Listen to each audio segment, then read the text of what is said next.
আসসালামু আলাইকুম। বিসমিল্লাহির রহমানির রহিম। আশা করি সবাই ভালো আছেন, সুস্থ আছেন।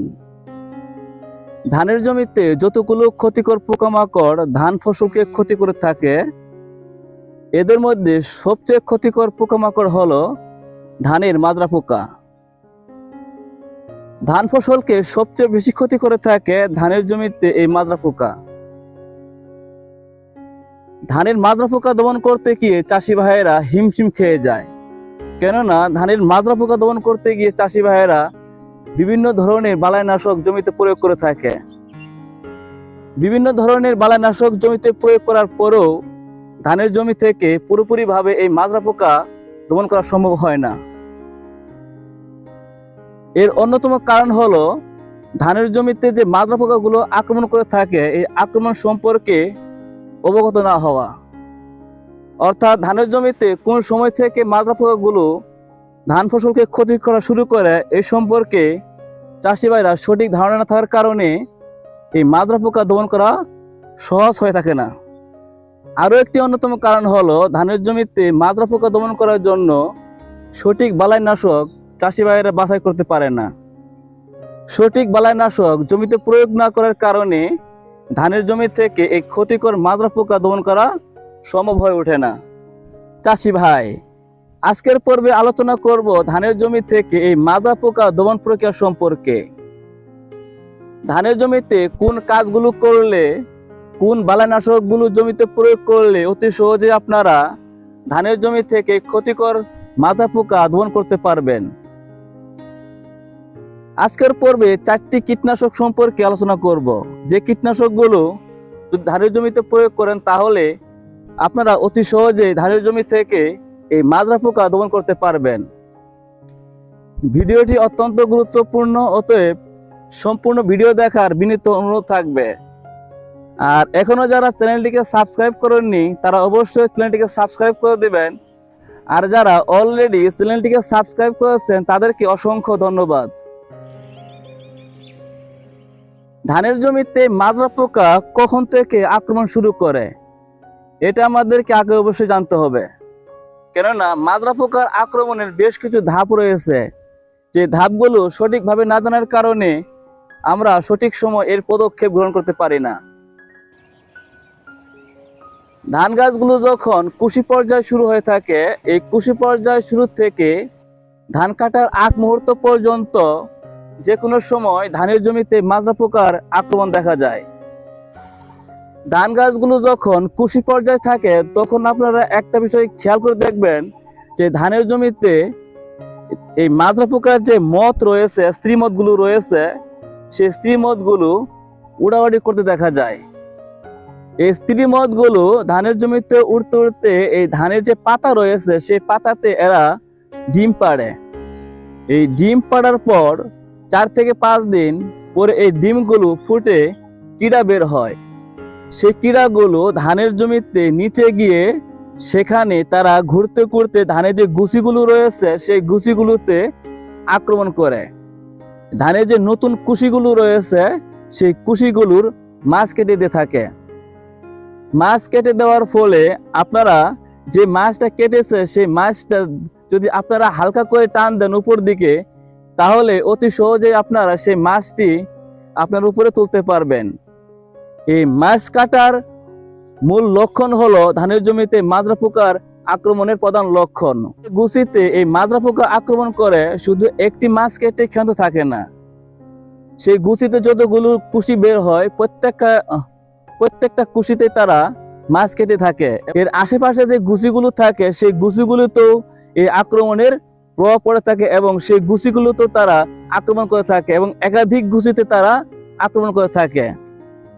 আপনারা ধানের জমিতে ভালো করে লক্ষ্য করে দেখবেন, যেখানে এই মাজরা পোকা আক্রমণ করেছে এর আশেপাশে যে গুছিগুলো রয়েছে সেই গুছিগুলো তো দেখা যাবে যে নতুন যে কুশিগুলো রয়েছে সেই কুশিগুলোতেও এর আক্রমণের লক্ষণ দেখা যায়। চাষি ভাই, ধানের জমি থেকে মাজরা পোকা দমন করার জন্য আপনারা যান্ত্রিক পদ্ধতি ব্যবহার করতে পারেন। ধানের জমিতে রোপণ করার পর ধানগুলো যখন কুশি পর্যায়ে শুরু হয় ওই সময় থেকে আপনাদের ধানের জমিতে নিয়মিত পরিদর্শন করতে হবে। ধান ক্ষেতের আইলের চারিধারে ঘুরে ঘুরে আপনাকে দেখতে হবে যে ধানের জমিতে কোনো ধরনের মাজরা পোকার স্ত্রী মধগুলো দেখা যায় কিনা। যদি ধানের জমিতে এই মাজরা পোকার স্ত্রী মধগুলো দেখা যায় তাহলে আপনাকে ওই সময় থেকে এর দ্রমণ প্রক্রিয়া শুরু করতে হবে। ধানের জমিতে কুশি পর্যায় শুরু হলে ধানের জমিতে আপনারা পার্চিং ব্যবস্থা করে দিতে পারেন, অর্থাৎ ধানের জমিতে ওই সময় আপনারা প্রতি 10 শতাংশে 2 থেকে 3টি করে ঢালপালা বা বাঁশের কঞ্চি পুঁতে দিতে পারেন। যদি আপনারা এ সময় ঢালপালা বা বাঁশের কঞ্চি পুঁতে দেন তাহলে ধানের জমিতে পোকা খেকো যে পাখিগুলো রয়েছে সেগুলো সেখানে বসতে পারে। আর পোকা খেকো পাখিগুলো যখন সেখানে বসবে, এই মাজরা পোকার যে স্ত্রী মধগুলো রয়েছে সেই স্ত্রী মধগুলোকে এই পাখিগুলো খেয়ে থাকে। এতে করেও কিন্তু প্রাথমিক পর্যায়ে এই মাজরা পোকা দমন করা সম্ভব হয়ে থাকে। চাষি ভাই, ধানের জমিতে যদি মাজরা পোকা লেগে যায় তাহলে আপনারা কি করবেন? কোন ধরনের বালানাশক এ সময় জমিতে প্রয়োগ করবেন? ধানের জমিতে যদি এই মাজরা পোকা লেগে যায় তাহলে আপনাদের একটু দামি ধরনের কীটনাশক জমিতে প্রয়োগ করতে হবে। যদি আপনারা এ সময় মাজরা পোকা দমন করার জন্য একটু দামি ধরনের কীটনাশক প্রয়োগ না করেন তাহলে অল্প সময়ের জন্য এই মাজরা পোকা দমন হলো পরবর্তী সময়ে আবারও ধানের জমিতে এর আক্রমণ লক্ষ্য করা যায়। তাই আপনাকে একটু বেশি দাম দেখে ধানের জমিতে যে কীটনাশকগুলো রয়েছে সেগুলো প্রয়োগ করার চেষ্টা করতে হবে। মাজরা পোকা দমন করার জন্য যে কীটনাশকগুলো অত্যন্ত ভালো হয়ে থাকে এদের মধ্যে আপনারা সিনজেন্টা কোম্পানির ইনসিপিও, এই ইনসিপিও অত্যন্ত কার্যকরী কীটনাশক এই মাজরা পোকা দমনে। এছাড়াও আপনারা মাজরা পোকা দমন করার জন্য বেল্ট এক্সপার্ট, বায়ারের বেল্ট এক্সপার্ট, এটি অত্যন্ত কার্যকরী এই মাজরা পোকা দমনে। এছাড়াও আপনারা লডাকু, এই লডাকু আপনার ধানের জমিতে প্রয়োগ করতে পারেন, কেননা লডাকু ধানের জমিতে প্রয়োগ করলে মাজরা পোকা দমন করা সম্ভব হয়ে থাকে। এছাড়াও আপনারা ধানের জমি থেকে মাজরা পোকা দমন করার জন্য টার্টাপ গ্রুপের সানস্টাফ, এই সানস্টাফ মাজরা পোকা দমন করার জন্য অত্যন্ত কার্যকরী ভূমিকা রাখে। ধানের জমি থেকে যদি মাজরা পোকা দমন করতে চান তাহলে আরও একটি কীটনাশক ধানের জমিতে প্রয়োগ করতে পারেন, আর তা হলো ন্যাশনাল এগ্রো কোম্পানির গ্রিপ। এই গ্রিপ মাজরা পোকা দমনে অত্যন্ত কার্যকরী ভূমিকা রাখে। চাষি ভাই, এই কীটনাশকগুলো শুধু ধানের জমিতে প্রয়োগ করলে হবে না, তার সঠিক মাত্রায় সঠিক সময় প্রয়োগ করতে হবে। সঠিক মাত্রায় কীটনাশক প্রয়োগ অত্যন্ত গুরুত্বপূর্ণ। যদি আপনারা সঠিক মাত্রায় কীটনাশকগুলো প্রয়োগ না করতে পারেন তাহলে কিন্তু এই মাজরা পোকা আপনারা দমন করতে পারবেন না। সঠিক মাত্রায় কীটনাশক প্রয়োগের মাধ্যমেই জমি থেকে ক্ষতিকর যে পোকামাকড়গুলো রয়েছে সেগুলো দমন করা সম্ভব হয়। তাই আপনাদের কীটনাশক প্রয়োগ করার পূর্বে সঠিক মাত্রায় কীটনাশক প্রয়োগ সম্পর্কে জানতে হবে, যে কত লিটার পানিতে কত মিলি কীটনাশক প্রয়োগ করতে হবে।